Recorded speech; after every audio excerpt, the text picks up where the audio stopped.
19:04. Nosotros estamos empezando puntos de vista, ya adelantábamos un poco del tema, tiene que ver con el dólar. ¿Qué tal, Fer? ¿Cómo estás? Todo bien, Diego, ¿cómo te va? El saludo también para toda la gente que se va sumando. Intenso día parlamentario, ¿eh? Sí, señor. O sea que estuve mirando las iniciativas populares, las que hablábamos ayer con la ingeniera Canese. Qué interesante está el tema. Y aparte, que muchas mociones, que muchas intenciones hay. Son como 4 páginas ya dentro de lo que es la página del Tribunal Superior de Justicia Electoral de mociones populares. Entre ellas las que estábamos hablando de la energía, pero también, por ejemplo, hay una con el tema de la jubilación VIP. Sí. Así que es cuestión de leer un poco, ver si a uno le interesa adherirse, ¿verdad? A esta campaña y participar un poco en la democracia de manera más activa también. De alguna forma, ¿verdad? De alguna forma. No solamente ir a votar cada 4 años. Claro, pero sería importante y qué bueno sería también tener un efecto de esas iniciativas populares que hasta ahora lastimosamente se quedan ahí en la firma de algún, ya sea digital o de una planilla misma, pero lastimosamente pocas veces se han tratado proyectos así de iniciativa popular. En estos últimos tiempos algunos son tenidos en cuenta ahí en el debate, pero después se termina aprobando otros aspectos. O se ningunea el proyecto y por ley deberían ser tratados con mayor consideración. Vamos a hablar de eso en la semana seguramente, porque hay varios temas que están ahí en la agenda, y la propuesta de hoy es sumamente interesante porque tiene que ver con el dólar. A veces la gente o sentimos como algo distante, sin embargo, tiene un impacto directo en todo lo que hacemos realmente en términos económicos. En nuestro día a día en sí, ¿verdad? Así mismo. ¿Y qué decir si tu deuda del auto está en dólar, por ejemplo? Lo que decíamos, ¿verdad? ¡Qué pucha! Un saludo grande a esa gente que tiene deudas en dólares y que está pagando así. Vamos a atajar como sea. Apretando el bolsillo, las manos y todo cada vez que se tiene que ir a hacer el cambio de dólar y calculando cuánto pagaba hace un año al cambio que tenemos ahora. Olvídate. Pero bueno, vamos a hablar con especialistas del tema para que nos orienten un poquitito también y aprendamos en esta tarde-noche. Así es, ya queremos saludarlos a ellos para hablar de los efectos del dólar, cómo afecta esto a nuestra economía, a nuestro bolsillo de cada uno de nosotros como ciudadanos.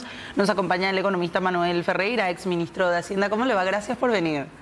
¿Cómo están? ¿Cómo les va? Un gusto. Un saludo también a toda la teleaudiencia. Gracias. Muy amable. Y también el economista Amílcar Ferreira, a quien le agradecemos su presencia. ¿Cómo le va? Buenas noches, un gusto también, gracias por la invitación y gracias, un gran placer compartir acá con Manuel y con ustedes. Noche de Ferreiras, decíamos, ¿verdad? No está pensado, pero bueno, se dio así, así que genial. ¿Va a seguir subiendo el dólar? ¿Cuál es la...?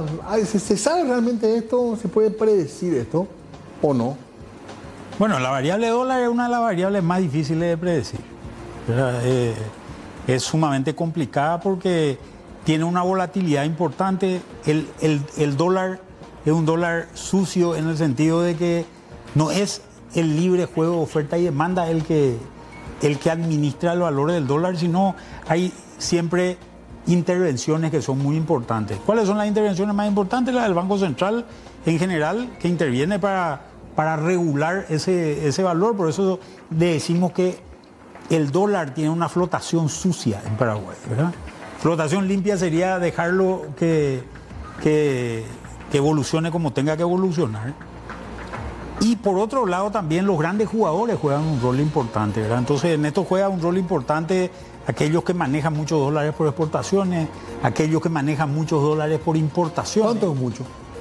Y mucho, un operador de exportación de granos te puede manejar arriba de los 1.000 millones de dólares por año. Ah, muchísimo. Cuando un frigorífico te puede manejar 500 millones de dólares. ¿Y eso ya afecta al mercado local? Totalmente. Nuestro mercado es un mercado que se mueve más o menos, para que tengamos una idea, ¿verdad? Alrededor entre 40 y 50 millones de dólares día, ¿no? ¿Verdad? Ese es el mercado que es el mercado grande. Nosotros muchas veces miramos el número, pasamos enfrente a una casa de cambio y está un número ahí, ¿verdad? Sí. Ese es el dólar minorista, ese es cuando te vas con tus 100 dólares y cambiar, ¿verdad? Pero en realidad, cuando entra, por ejemplo, Petropar a comprar en el mercado, es totalmente otra historia, ¿verdad? O entra cualquier otro emblema. Claro, no sé qué hacer el maletín, no es así. No, es una transacción financiera, normalmente se hace vía CIPAP, los márgenes son mucho más pequeños, las diferencias que hay son mucho más pequeñas, no son esas diferencias enormes que de repente vemos. Yo creo que en Paraguay existen 2 mercados de dólares en realidad. Un mercado de dólar que es el dólar efectivo, es simpático, cada vez que se habla de dólar, a vos te va a pasar lo mismo. Cada vez que se habla de dólar sale este tipo de imágenes de alguien contando una maquinita, pero en realidad las grandes transacciones no se hacen así, ¿verdad? Las grandes transacciones, un CIPAP, ¿verdad? Un tipo que mete una cuenta y transfiere a otra cuenta número gigantesco, ¿verdad? Y en general, los bancos y la financiera, sobre todo los que operan grandes en dólares, que no son muchos, ¿verdad? Han de ser no más que 20, ¿verdad? Tienen una pantalla en la que operan y esa misma pantalla ve el Banco Central, ¿verdad? Y un software, ese software que se llama DataTech, es un software que tienen todas las operaciones. Vos podés cargar una oferta, vos decís compro tantos dólares y vendo tantos dólares, qué sé yo, compro, y hablamos de números así, compro 1.300.000 dólares, ¿verdad? Vendo 2.400.000. Eso es lo que va modificando la pantalla, digamos. Y eso lo que va sacando es, ese software lo que hace te saca la oferta más baja de venta y la oferta más alta de compra, ¿verdad? Y te dice, el dólar se está moviendo entre esos valores, y 3 guaraníes, 5 guaraníes de diferencia. ¿Y Luis, se está atajando ahora la suba del dólar? Estuvo interviniendo de manera importante, ¿verdad? Pero por lo que vemos, por los resultados, con poco éxito, ¿verdad? Porque en este segundo semestre el dólar se fue para arriba, hoy está en 7.750. En Paraguay el dólar tiene una estacionalidad, es lo que estamos viendo, ¿verdad? En los últimos años, en la última década, bien marcada, ¿verdad? El primer semestre decimos que es de los exportadores, porque el grueso de las divisas que entran en el primer semestre, que coinciden, ¿no?, con el levantamiento del principal producto de exportación, que es la soja, ¿verdad? Se levanta la cosecha, entonces se liquida. Ahí entra mucho dólar. El grueso de los dólares entran en el primer semestre. Sin embargo, el segundo semestre es de los importadores, porque es el semestre en el que están más activos, ¿verdad? Pagando las importaciones. Están, por un lado, reaprovisionándose para lo que va a ser el inicio de la zafra, que inicia en septiembre, la zafra, digamos, agrícola, comprando insumos, por ejemplo, y también para lo que van a ser las ventas de fin de año del sector comercial. Entonces, normalmente en el primer semestre la tendencia es un dólar estable, incluso a la baja, porque ingresan los dólares. Sin embargo, en el segundo semestre, lo contrario, es un dólar al alza. La tendencia, porque hay mucha demanda al sector importador. Estaba mirando unos números acá que estaba comentando con Manuel. En este momento, por ejemplo, a cifras de agosto, cifras del Banco Central, la importación a agosto, comparado con el año anterior, creció 9,7%. Sin embargo, la exportación, que es la que genera el ingreso de divisa, cayó 1,1%. Entonces tenemos una importación que está, digamos, potente, está creciendo, pero una exportación, que es la que genera el ingreso de divisa, que no acompaña. Entonces eso genera un cierto desequilibrio que probablemente explica, ¿verdad?, en parte este movimiento. ¿Y cuánto ya compró el BCP? ¿Cuánto en los últimos tiempos? Y Manuel, corregime, por más o menos $1.000 millones, por ahí anda la cifra de intervención del Banco Central. Superó la misma cifra que solían inyectar el año pasado, por ejemplo. Por ejemplo, y como dije, y todavía insuficiente, ¿verdad? Porque pasa que el dólar es como cualquier otro producto en la economía, ¿verdad? Se construye su precio por la oferta y la demanda. Entonces, cuando hay mucha demanda, pero una oferta que está estable, o incluso una oferta que cae, porque como vimos la exportación cayó ligeramente, entonces eso hace que se genere un desequilibrio entre oferta y demanda, entonces se ajusta vía precio, ¿verdad? Sube el precio, porque hay muchos demandantes de dólares y una oferta limitada, y bueno, eso genera la suba, ¿no? ¿Y a quién le conviene el dólar alto? El exportador en general. Exportador. Claro, y normalmente al exportador de un producto que no es estacional. En general le conviene al exportador que, por ejemplo, un exportador de confecciones. Porque la exportación de soja, de carne, tiene mucha estacionalidad, como decía. La carne también, Manuel. Claro, porque también depende. Por ejemplo, uno de nuestros grandes compradores de carne es Chile. Chile tiene una fiesta nacional que es el 11 de septiembre, que no tiene nada que ver con la Torre Gemela, creo que es su independencia, ¿verdad? Y ellos tienen la costumbre en el 11 de septiembre de comer carne. Entonces, antes del 11 de septiembre, ellos compran mucha carne y sube la venta de carne, entran muchos dólares. Y en general, le pagan al ganadero, que le compran el ganado, le pagan en dólares, pero el ganadero tiene casi todos sus costos en guaraníes. El principal costo en la ganadería normalmente es mano de obra, ¿verdad? Y vos te das la vuelta, tenés que vender esos dólares para poder pagarle a tu personal, por ejemplo, o pagar los gastos que tengas. En general es un producto. Fíjate que los dos jugadores importantes en el tema de ingreso de divisas a Paraguay, en general son, por un lado la carne y por otro lado la soja. La soja es el más grande. La soja anda entre productos y subproductos entre 6 y 7 mil millones de dólares año. Y la carne anda por los 1.600, 1.700 millones de dólares.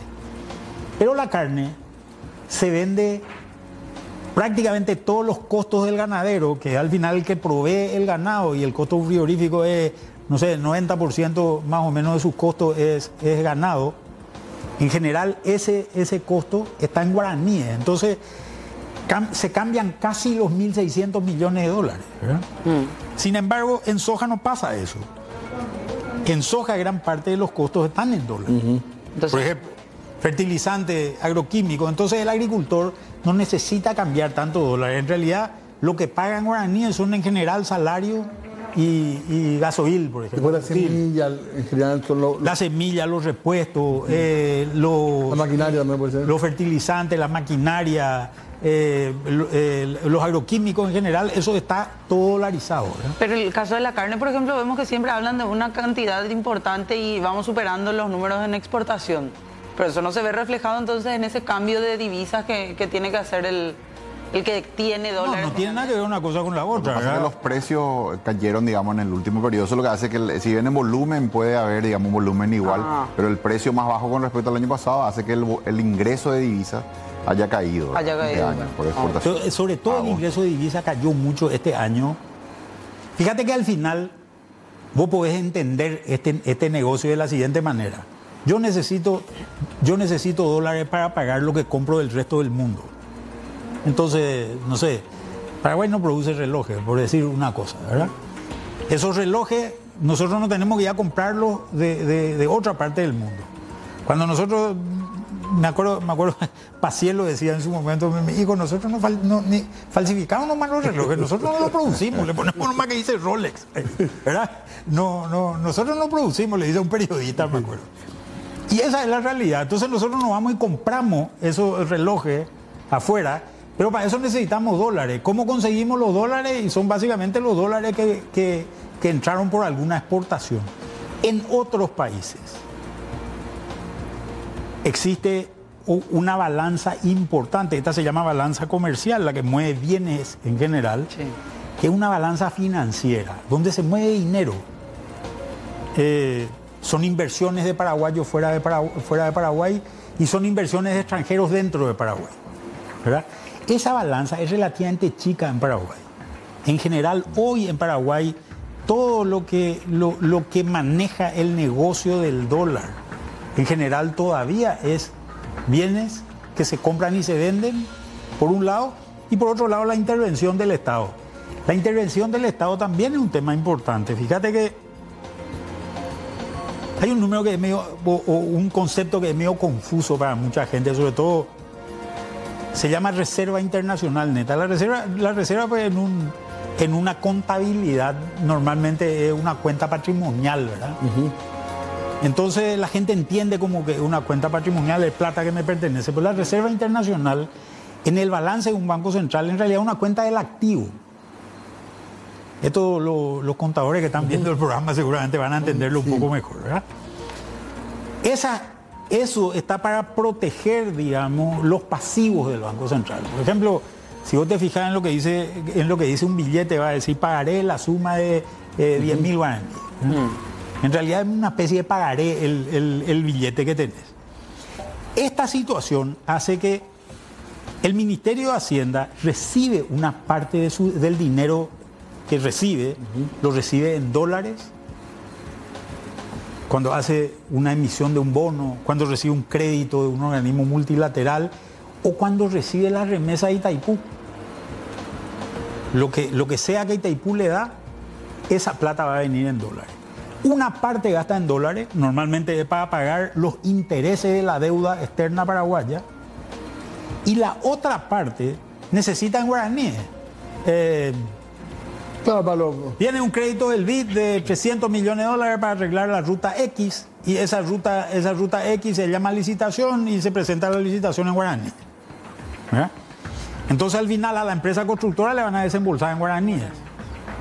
Un número así es largo normalmente es el número que sale publicado en el diario de quién ganó la licitación. Entonces, eso, viene el Ministerio de Hacienda, el Ministerio de Economía hoy deposita 500 millones de dólares que le dieron de crédito, los 300 millones de dólares, y después le pide al Banco Central que le den guaraní. Entonces, el Banco Central siempre tiene una plata que la tiene que cambiar a guaraní, y para eso usa las operaciones también de compra y venta. Fíjate que vos para vender dólares es una forma de retirar guaraníes del mercado también. Claro. Vos para comprar dólares necesitas guaraníes. ¿Qué hicieron los argentinos ahora para frenar su dólar? Una cosa que hicieron fue restringieron la cantidad de pesos.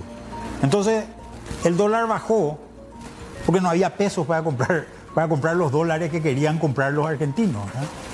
Para que vean lo que es una política de control, de control en este caso, de lucha contra la inflación por un lado y por otro lado de Pero el Estado cambio. sí. Una breve caracterización, ¿verdad? Como decía Manuel, acá el dólar, tenemos como dos dólares, el dólar que viene de la venta de bienes y servicios y el dólar financiero, ¿verdad? Que es el dólar que viene, digamos, por ejemplo, en forma de préstamos al sistema financiero, ¿verdad?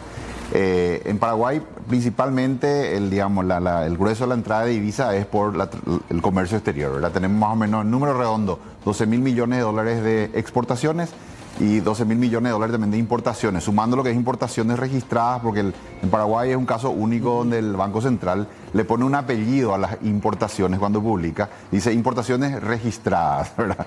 Entonces cuando uno mira exportaciones e importaciones registradas, uno ve que la importación es mayor, ¿verdad?, que la exportación. Lo que pasa que el número redondo, 12 mil de import, más o menos 9 mil de export, entonces vos decís, bueno, pero acá hay una diferencia, ¿verdad? Y lo que pasa que hay exportaciones no registradas, que es el comercio de frontera, ¿verdad?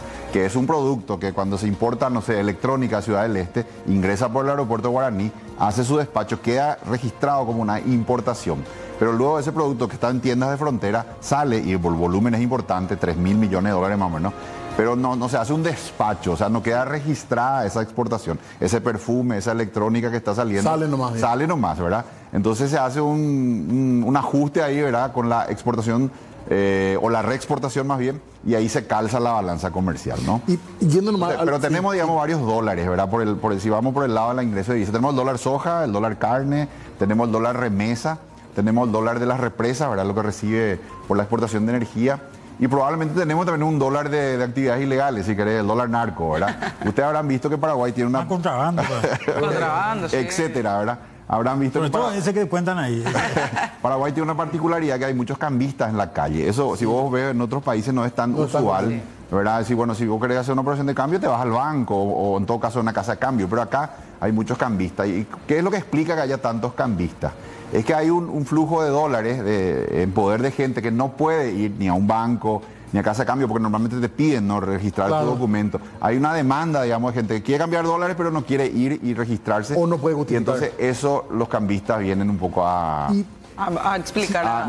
que brindan ese servicio a la... O sea, hay un grupo de gente que le conviene el dólar alto, y en general al ciudadano común, no sé cómo decir, al trabajador... los ganadores y perdedores, digamos, la suba al dólar genera ganadores y perdedores, el balance de ganadores y perdedores. Claramente el sector exportador es un ganador, porque por los dólares que recibe puede cambiar por más guaraníes, y eso le da más capacidad de pagar a su personal, de pagar deudas, etcétera, ¿verdad? Más poder de compra en guaraníes. El sector perdedor es el sector importador, ¿verdad? Ustedes habrán visto que siempre hay esa pelea, ¿no? De que uno reclama un dólar bajo y el otro un dólar alto. Y los consumidores en general son también los perdedores cuando un dólar sube, ¿verdad? La clase media, etcétera, ¿verdad? Porque son los que destinan mayor parte de su ingreso al consumo. Y entonces el consumo, si uno mira, la canasta, por ejemplo, con la cual el Banco Central mide la inflación, son 450 productos. Más o menos la mitad o un poco más, son productos importados. Yo siempre le digo a la gente, si vos querés entender cómo se mide la inflación, tenés que abrir tu heladera. Y vas a ver productos nacionales, el tomate, la lechuga, pero también vas a ver productos importados, la mayonesa, la aceituna, etcétera. Claro. Entonces una combinación finalmente de lo que consumimos en Paraguay, una mezcla de algunos productos nacionales y también productos importados. Todos esos productos importados, cuando el dólar sube, suben de precio en guaraníes, ¿verdad? Sumarle a eso la electrónica, el combustible, todos los productos importados que consumimos, Y bueno, en términos proporcionales, la clase media y la clase baja es la que destina mayor parte de su ingreso al consumo. Entonces le afecta directo ahora la suba del dólar. Una persona ya de ingresos más altos destina una parte a consumo, el resto ya a inversiones, por ejemplo. Pero entonces la que en términos proporcionales se ve más afectada es la clase media, el segmento socioeconómico medio y bajo. Y con este precio del dólar, ¿qué tenemos que esperar que suba? Los productos importados, por ejemplo. Las cuotas de los autos también le agrego. Sí, claro. La clase media compra los autos en cuotitas, en dólares generalmente se financia, y también al subir el dólar le afecta, ¿verdad? Y el tema del combustible. Eso quería saber también. Combustible. Y el combustible se negocia en dólares.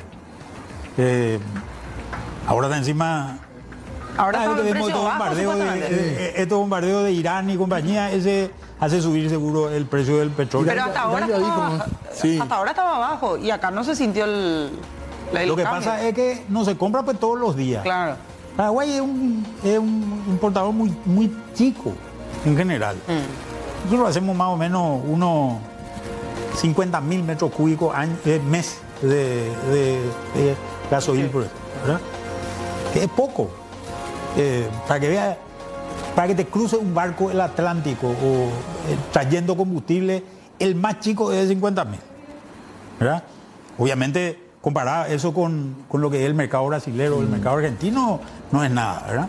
Pero ten en cuenta que subió también el dólar, entonces por más que baje el precio en dólares, baja el precio en dólares, pero sube el tipo de cambio local, entonces en cierta manera se neutralizan eso, ¿verdad?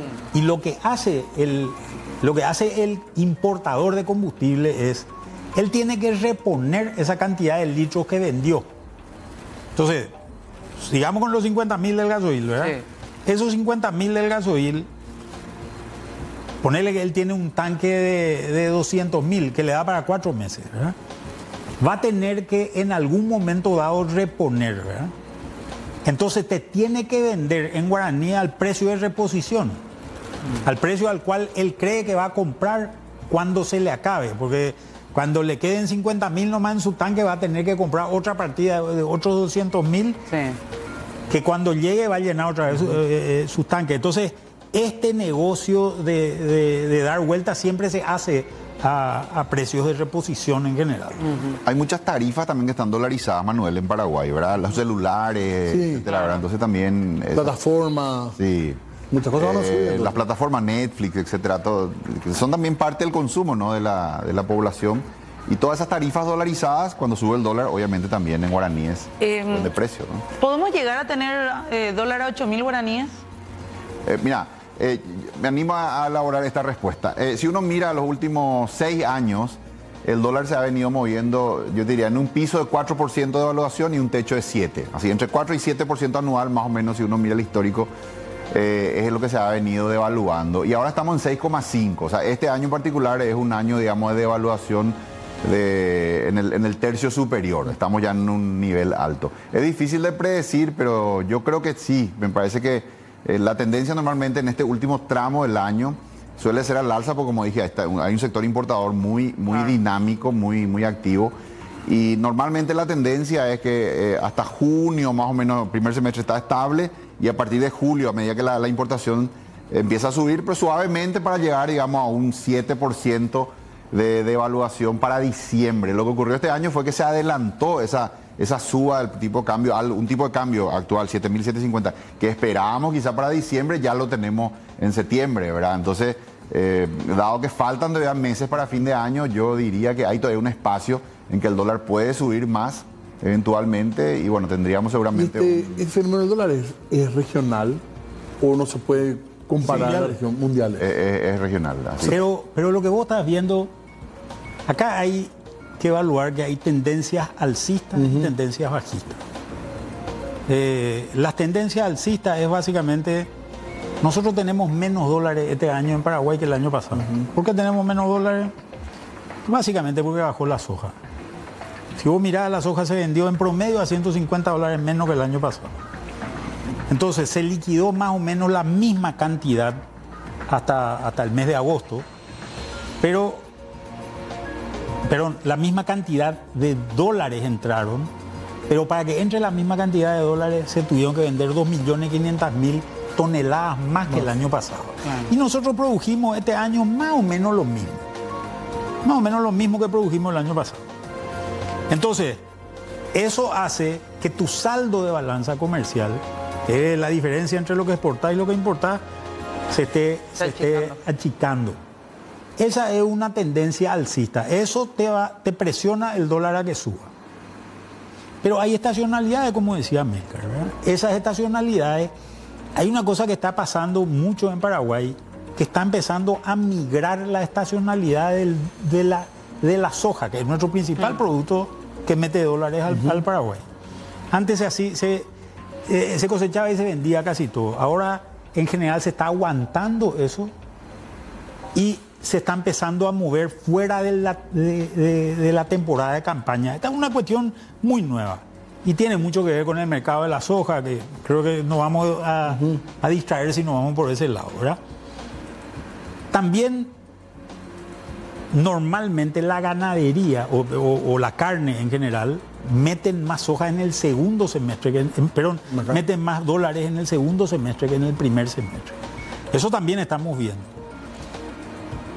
Posiblemente lo que nosotros estemos viendo es un pico, que posiblemente hacia fin de año empiece a bajar, porque también está ocurriendo otra cosa. En Estados Unidos está bajando la tasa de interés. Esta tasa de interés que bajó ahora, hace unos días nomás, bajó en 0,5%. O sea, estaba en 5,50, ahora bajó a 5% la tasa superior. ¿Y eso qué es lo que hace? Hace que mucha gente que estaba invirtiendo en Estados Unidos porque la tasa es alta, saque su plata de Estados Unidos y busque mayores rendimientos. Países como los nuestros te generan mayores rendimientos. Sí. Voy a poner un ejemplo muy concreto de algo que está pasando o que ha pasado en los últimos años en Paraguay. Los argentinos venían mucho a comprar departamentos acá. Traían dólares, mucho en maletín. De la forma que podían traer, metían dólares. Dólar físico. Dólar físico. Mucho físico. Mucho físico, otra plata también de otros lados. En fin, toda una historia. El contrabando, con Argentina sobre todo, licuaba mucho esos dólares físicos. Sí. Porque ¿qué hacía el clorindero, llamémosle, verdad? Se iba para un paraguayo y le compraba un vino en guaraníes, le compraba. Sí. El clorindero cruzaba el río y venía con esos guaraníes, compraba dólares acá, cruzaba de vuelta el río, se iba de vuelta a Clorinda y ganaba 100% en esa operación de cambio. Entonces, la plata, el dólar que venía el inversionista argentino a meter acá en dólares físicos, llevaba el contrabandista argentino otra vez. Yo creo que si le poníamos un chip, al dólar, íbamos a ver que se iba Asunción, Clorinda, Buenos Aires, Asunción, Clorinda, Buenos Aires, me iba así. Capaz que Montevideo también de repente puede ser que tenga un pasaje por ahí. Esta situación está empezando a cambiar. Sí. Se estima que la tasa de interés en Estados Unidos va a estar a fines del año que viene más o menos en 2% más baja de lo que estaba hace un mes. Fíjate que esta movida fue muy violenta y fue muy violenta antes de una elección americana. Sí. Imagínate que vos sos el presidente de un banco central y ustedes dos se están peleando, ¿verdad?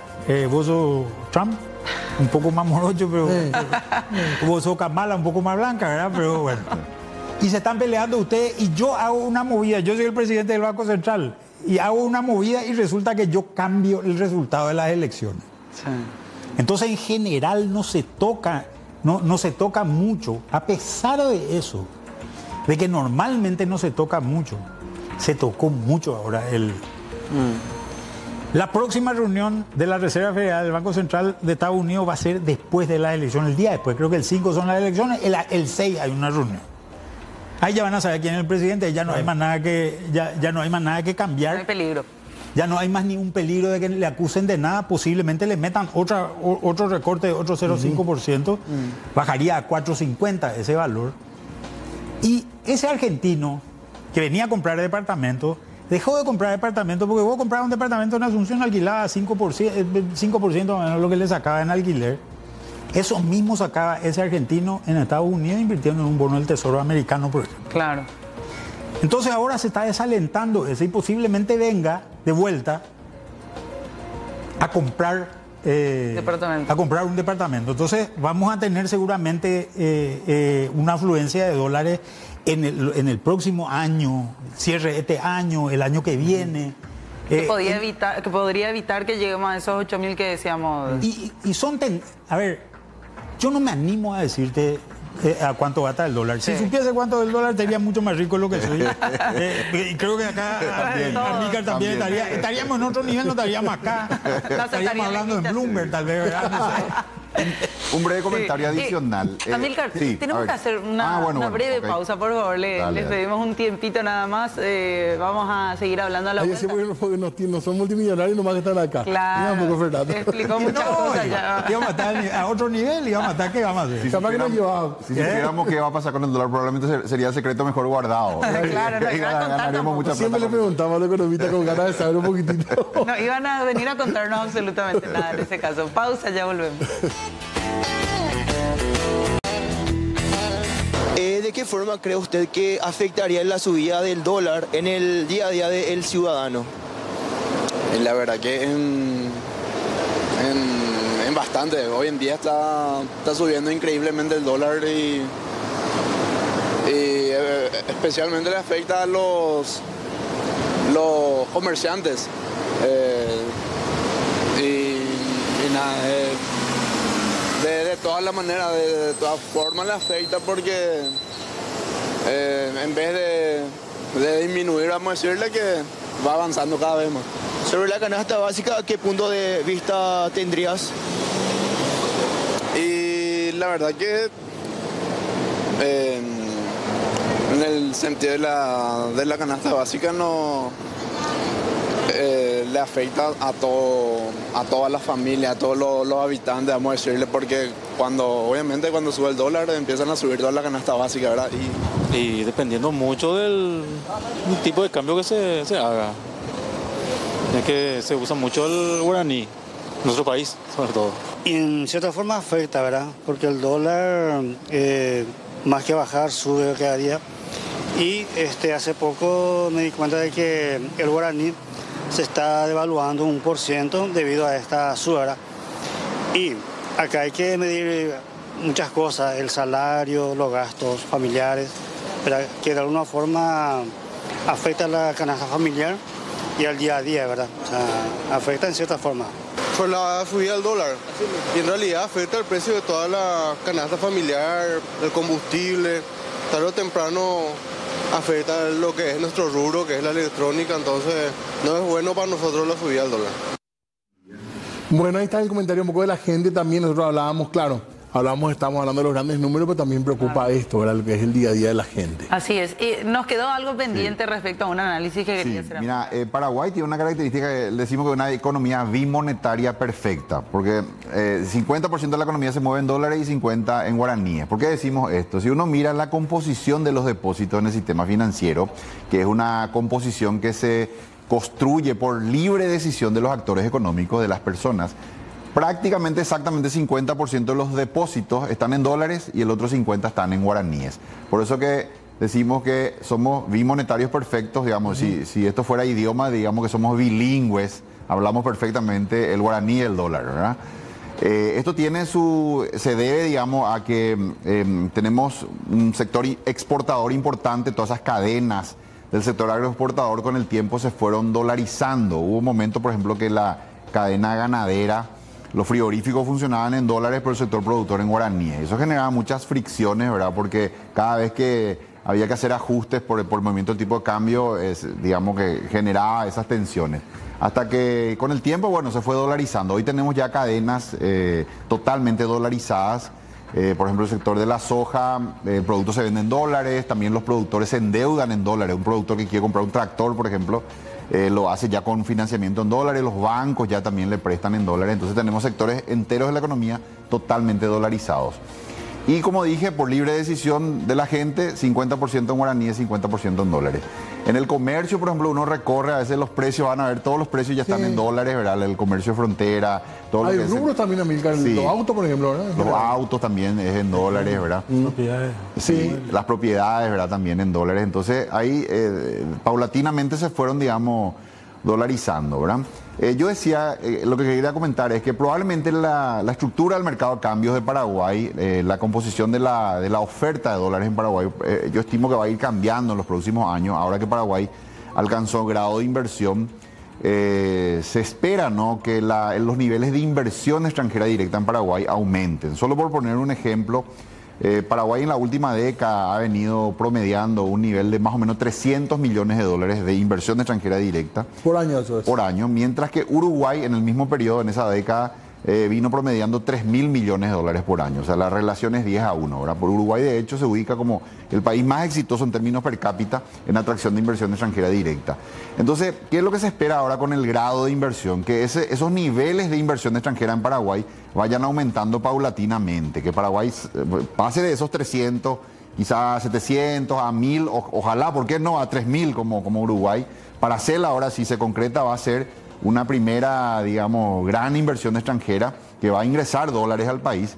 Entonces, paulatinamente, esa oferta que hoy está principalmente compuesta y generada por el sector exportador, por la venta de commodities básicamente, eventualmente va a ir, digamos, va a ir cambiando la composición con una mayor participación del capítulo de las inversiones, ¿verdad? Inversión extranjera directa, con la mayor ingreso de divisas para realizar inversiones en Paraguay. Y probablemente también el dólar financiero, ¿verdad? Un mayor financiamiento al sector financiero, los bancos. Ustedes habrán visto que ya algunos bancos alcanzan grado de inversión, porque en el mercado bursátil hay una regla no escrita que dice que ninguna empresa en un país puede tener una calificación superior a la que tiene el soberano, a la que tiene el Estado. país, sí. Paraguay no tenía grado de inversión, entonces ninguna empresa paraguaya podía tener grado de inversión. Ahora que Paraguay, el soberano, ya tiene grado de inversión, Los bancos. todas las empresas paraguayas pueden alcanzar ya esa categoría. De hecho, ya hay 2 entidades financieras que han alcanzado el grado de inversión. Al alcanzar el grado de inversión, el financiamiento al cual van a tener acceso va a ser mucho mayor. De hecho, una de las cosas que ocurre en países que alcanzan grado de inversión es que el tamaño del sistema financiero aumenta. Hoy, sobre un PIB de más o menos 42.000 millones de dólares, que es el PIB de Paraguay estimado para este año, el tamaño del sistema financiero es más o menos 20.500, es casi la mitad, ¿verdad? Ese 20.500 es lo que creemos que va a ir aumentando rápidamente, ¿verdad?, en los próximos años. En la medida que más entidades financieras alcancen grado de inversión, tengan acceso a mayor fondeo, vamos a tener más crédito disponible. Y ese fondeo que viene a los bancos viene en dólares. Entonces, el dólar financiero también va a tener, digamos, un aumento en Paraguay. Así que todo eso, el aumento de la inversión extranjera directa, el aumento del fondeo del sistema financiero en dólares, va a hacer de que la afluencia de dólares a Paraguay aumente, y bueno, eso seguramente va a tener también su efecto en el mercado cambiario. Bueno, hay tantas preguntas que se nos acaba el tiempo. ¿El dólar caro habrá una economía complicada para el país, o el guaraní tendría que estar más cerca del dólar, o no se mide así el éxito económico de un país? No, en realidad existen muchos sistemas estándares de medir una economía, ¿no? El más común de todos es el Producto Interno Bruto, el crecimiento del Producto Interno Bruto. Y el crecimiento del Producto Interno Bruto tiene una particularidad que se hace solo en cantidades, no se hace en facturación, no se hace en precio por cantidad. El precio se separa y se ven solamente las cantidades. Entonces, eso es lo más común. Hay otra serie de unidades de medida o de variables que se tienen en cuenta también, que obviamente tienen mucho impacto, como ser el nivel de desigualdad que hay en una economía, el nivel de pobreza que hay. Es un tema que tenemos que hablarlo también. Claro. ¿Y ustedes le dirían a sus periodistas amigos que se endeuden en dólares o no? ¿En qué ganan? ¿En guaraní o en dólares? Guaraní, Decime cuánto ganan. Yo diría Ahí que se me tiene si la cuota en dólares, siempre la regla general es si ganás en dólares, endeudate en dólares. Ajá. Si ganás en guaraníes, trata de endeudarte en guaraníes. Pero ¿qué pasa? Lo que pasa es que muchos productos... Pero no sabes cómo va a estar el tipo de cambio, pues. Claro. Y vos lo que te conviene es no descalzarte. ¿Qué quiere decir no descalzarte? Si vos cobras en guaraníes, pagás en guaraníes. Si cobras en dólares, pagás en dólares. Eso es lo más saludable. Yo diría que si de todas maneras necesitas endeudarte en dólares, porque hay ciertos bienes que solo te financian en dólares. Los autos, por ejemplo, ¿verdad? La cuota son cuotita en dólares. La mayoría. Entonces, en todo caso, trata de que la cuota en dólares no sea muy alta en proporción a tu ingreso, ¿verdad? Digamos que te pueden endeudar en dólares, pero un monto que no, digamos, comprometa demasiado tu ingreso en guaraníes. Así si sube. Sí, hay una regla en economía, un poco respondiendo a tu pregunta, ¿verdad? Hay una regla en economía que dice que en economías estables, y Paraguay es una economía estable, la devaluación anual de la moneda tiende a ser igual a la inflación. O sea, si uno mira, en el año puntual quizás no coincide, pero en el mediano largo plazo va tendiendo a ser igual. O sea, que si uno vive en un país con una inflación del 4%, la devaluación estimada, esperada, más o menos también tiende a ser. No, hay grandes sorpresas. Entonces, yo diría que lo importante no es si dólar alto o bajo, sino que sea predecible y que tenga un comportamiento, digamos, suave en el tiempo y que, bueno, que eso vaya generando cierta estabilidad, predecibilidad. Hay un tema que es importante en esto. La gente se asusta cuando un precio cambia. Cualquier tipo de precio. Cuando la gente ve que el dólar sube, dice, te va a subir hasta el infinito. Sí. Y eso nunca pasa. Cuando este baja, este va a bajar hasta cero. Y eso nunca pasa. Le preguntaban a un premio Nobel en economía, le preguntaban qué va a pasar con el mercado y su respuesta va a fluctuar. Y creo que es la respuesta más saludable que puedes encontrar. Y en este tema, un tema que yo siempre le digo a la gente con el tema del dólar, ¿qué es lo que tengo que hacer? Tengo que comprar dólares, porque a vos te va a pasar lo mismo. A mí cuando el dólar empieza a subir me llama todo el mundo a preguntarme qué va a pasar. Si le acierto, no me dan ni un mango. Y si le yerro, me llaman y me dicen, por tu culpa hice tal cosa, ¿verdad? Pero bueno, lo que es importante es que la gente no haga lo que no sabe hacer.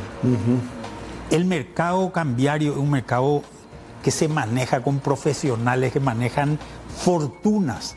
Acá estuvimos hablando, los números lo que estuvimos hablando son números enormes. Que son enormes, ¿verdad? Y esta gente tiene toda una batería de análisis y vive de hacer eso. Vive de hacer eso. Yo creo que la regla más simple es cobrar en una moneda, pagar en la medida de lo posible todo lo que pueda en esa misma moneda. Sí. Y tratar, como decía Milcar, de que si no podés hacer algo posiblemente compre un pasaje para irte de vacaciones y ese pasaje va a estar en dólares, ¿verdad? Tratar de que eso sea lo mínimo dentro de tu gasto común y no hagas lo que no sabes hacer. Vos no sabés, la gente no sabe operar dólares. Entonces, si vos sos vendedor de cubierta, vendé cubierta, que es lo que sabés hacer, ¿verdad? Si tenés una despensa, andá a trabajar en tu despensa, comprar y vender las cosas, es lo que sabes hacer. No hagas lo que no sabes hacer. Sí. Pero dentro de todo también decirle que yo diría que siempre hay cierto riesgo porque el dólar sube, baja, pero también un riesgo acotado, ¿verdad? Porque Paraguay es un país que tiene un banco central con un nivel de reservas alto, bastante alto. Es el tercer país con mayor nivel de reservas con respecto al tamaño de la economía, lo que llamamos relación reservas-PIB. El tercer país más capitalizado, digamos, en la región. Tiene una cifra de entre 9.000 y 10.000 millones de dólares. Y eso brinda muchas garantías al mercado cambiario. Digamos, tampoco el dólar se va a disparar, digamos, excesivamente, porque ocurre que en Paraguay, el ancla del modelo económico es el control de la inflación. Digamos que de todas las variables, el más importante es el control de la inflación. Entonces el Banco Central permite cierta flotación del dólar, pero tampoco va a permitir que eso se dispare demasiado, porque eso comprometería el logro de su meta. Cuando el dólar sube, todos esos productos importados que forman parte de la canasta se vuelven más caros, y eso genera presión inflacionaria. Y el Banco Central, que en Paraguay es independiente, lo sabemos, ¿no? Tiene solamente, por su carta orgánica, dos funciones, dos objetivos. Uno es el control de la inflación, el objetivo más importante. Y el otro es el preservar la estabilidad del sistema financiero. Entonces el Banco Central le da máxima importancia al control de la inflación. Paraguay, para más, tiene un esquema que es más riguroso entre los países en el mundo, que es un esquema con meta de inflación. Hay dos tipos de países, con meta y sin meta. Cuando es un país con meta de inflación, la meta es explícita, entonces el nivel de compromiso es más alto porque el Banco Central está obligado a cumplir esa meta. 4% en un rango de más o menos 2%. Hasta ahora ha sido exitoso, desde el 2011 que tenemos ese esquema de meta. Entonces el Banco Central va a hacer todo lo que sea necesario, va a usar todas las herramientas a su alcance para alcanzar su meta de inflación.